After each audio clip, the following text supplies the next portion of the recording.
now listening to the Announcer's Table with Daryl and Ian. This podcast is presented by RingIcon.com, the social networking site for wrestlers, fans, promoters, and everything indie wrestling. Log on today and create your profile, and as always, enjoy the show.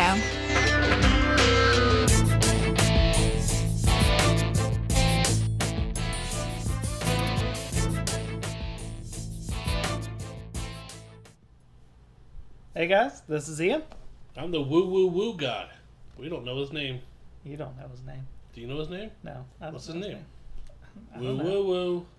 I don't know. Can't think of his name. I'm having like one of I those have brain no worms. idea even what you're talking about, so. The Ice TZ. Long Island Ice Z T guy. Nope. Woo.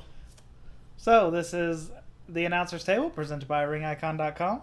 You can check us out every Monday, Tuesday, Wednesday, and occasionally Thursday. And then our pros section on Friday at youtube.com/ringicon.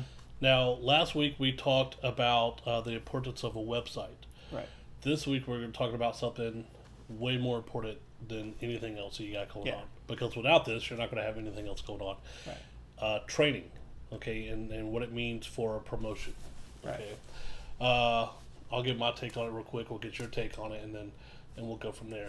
My take is, if you have a new guy coming in, I think as a promoter, I think you need to have somebody that you trust vouch for him at least.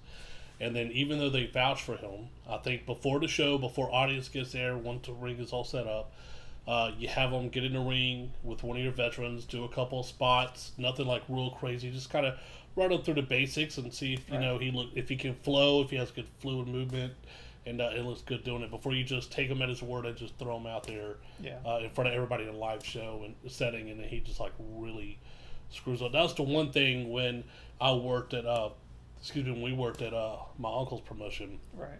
It didn't matter who vouched for him. Scott always made him get in the ring with somebody he trusted, and he stood outside of the ring and watched everything to see how he moved. And I always thought that that was awesome. That was a great idea. I haven't really seen it done at any other promotions.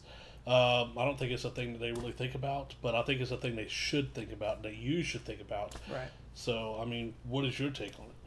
I agree with that completely.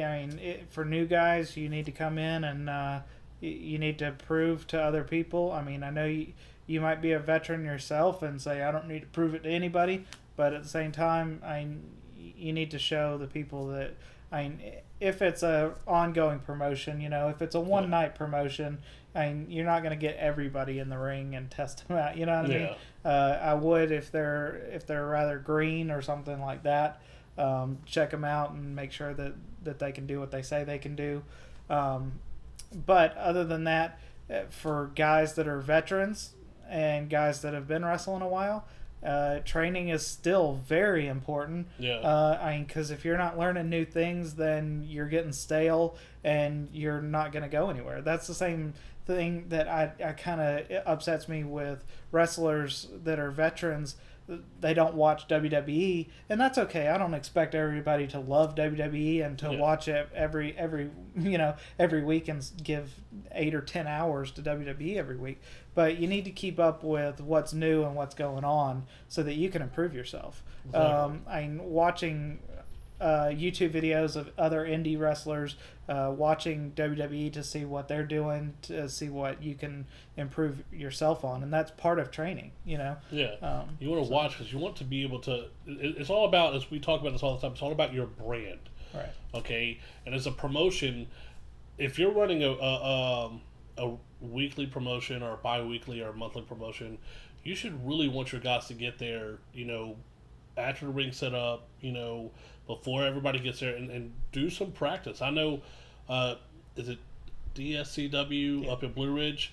They actually run training. Yeah. And to wrestle on their roster, you have to come to training, from my understanding. From everything I've seen and they talked about, is they do training all the time, at least once a week. People are in there doing training, working on new moves. That's why every time we get to the show, man, their wrestlers are looking pretty crisp. Yeah. And there's one guy that, we've been talking about a lot was Torque. His moves look really good and crisp, and And that's an example when we talked about, your first match needs to really pop. He's a first match a lot of times because he can get the crowd going. That's all because of training. Right. All right, you need to continually train. And I think that even as a veteran, you should, especially like new guys, you should welcome them in the ring, show them what you got, show them different stuff, work with them. Say, instead of doing it like this, do it like this, or however, Yeah. And because you could always improve. Yeah. So, I'm training. If you don't do it, if you don't have a permanent location where you can do it once a week throughout the week, at least set up early and get some practice in before the show goes live. A couple hours before. Practice some new finishes. Finishes of a match really make or break a match, I think. And so if I don't really, some people like to script out a whole match, and know every move down to the T. I don't agree with that. Some people are good at that. Some people can memorize that kind of thing, and it looks good when they can do it. But for me, I like to know the start of a match, the end of a match, and a couple high spots in between. But the ending of the match is, I think, the most important. And if you can practice the ending and have a good couple moves set, and your ending is really good, that's part of training and practice that. Come up with something fresh that people haven't seen previously. Yep, and then training also has to do with working on your mic skills. Get out there and get on the mic. Act like you're talking to somebody. And you don't need a ring to do that. So you can do train that all the time. Yeah, work on your interests. That's a good time to sync up with your music on when you want to come out with your music and stuff like that. So it's very important to be always continuously training in your craft, because how else are you going to get crap? Better? Craft? Did I say crap? Sounded like crap to me. I meant craft, but you always want to be trained, because you always want to get better. We train before we do the shows. We talk about things and do training because we want to put on a better product. Always want to put on a better product. Working really Doesn't hard. always happen. Ian needs lots of help. You should see the stuff I had to do beforehand, to get him show ready. It's amazing. Yeah. But anyways, train. Always train. You always and promoters. You should want your wrestlers training in the ring, working on stuff, working in the back, talking in the back, working with the green guys. Get them in, and be working with them all the time. Because all that's going to do is make your show, your product, your brand better. Yeah. So training in the promotion aspect, you need to make sure that your guys are at the top of their game and always learning.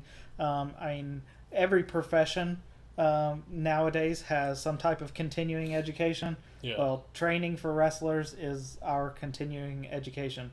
You always need to be up to par and knowing the new stuff, and even part of training is learning the old stuff. Yep. A lot of the newer guys might not know a lot of the older stuff back from the 70s and 80s that could make a comeback and make your wrestling ability a lot better. Go back and watch some of the DVDs that we review.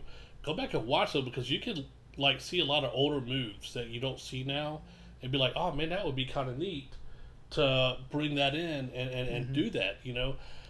Personally, the $1 Million Dream or the Cobra Clutch, the same sleeper hold move. All right, but you don't really see that very often. I think that would be neat. The Fisherman Suplex you don't see very often.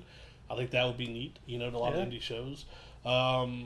Honestly, one of my favorite things to watch is the indie shows like Ring of Honor and a lot of the guys from ECW. You'll learn so much, and that is part of your training, is just absorbing other people's. Don't obviously just copy somebody's stuff. Try to put your own spin on it. But we're going to talk more about that directly with Gimmick Builder tomorrow. Yep. But for promotion, really it's all about continuing education and really continually getting your guys to practice and make sure, like we talked about earlier, is that for new guys that are coming in, it's really important to make sure that they do know what they're talking about. Another big thing that I do want to touch on with Promotion Builder is training schools. That's that might be a whole nother topic we might Yeah. dive into deeper later. But training schools are a good way to get new guys into the business. You might be able to make a little bit of money off of it, but I mean, I don't like schools that charge thousands and thousands of dollars. Yeah, it's just not reasonable. It's not practical, and you can't guarantee someone. You can guarantee them a decent education, but you can't guarantee them. They're going to make it to WWE or something.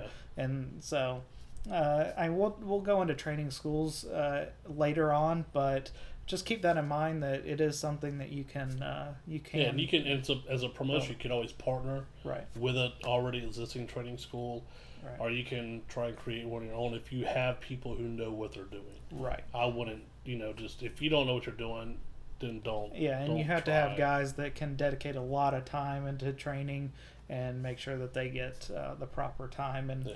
and And another way to continual education is watch our show, because Yeah. we're constantly trying to help you all be better, on the promotion builder and gimmick builder. So. yeah, definitely. So, I mean, that's pretty much it for promotion builder. Yeah. I mean, tomorrow we're going to talk gimmick builder and training Yeah. and go directly towards the gimmick and your personality. We have a and your lot of personal- information planned for tomorrow's show. Yeah. That's different from what we've talked about for the promotion. So, all right. Well, I guess we'll see you tomorrow. Yeah. Until next time.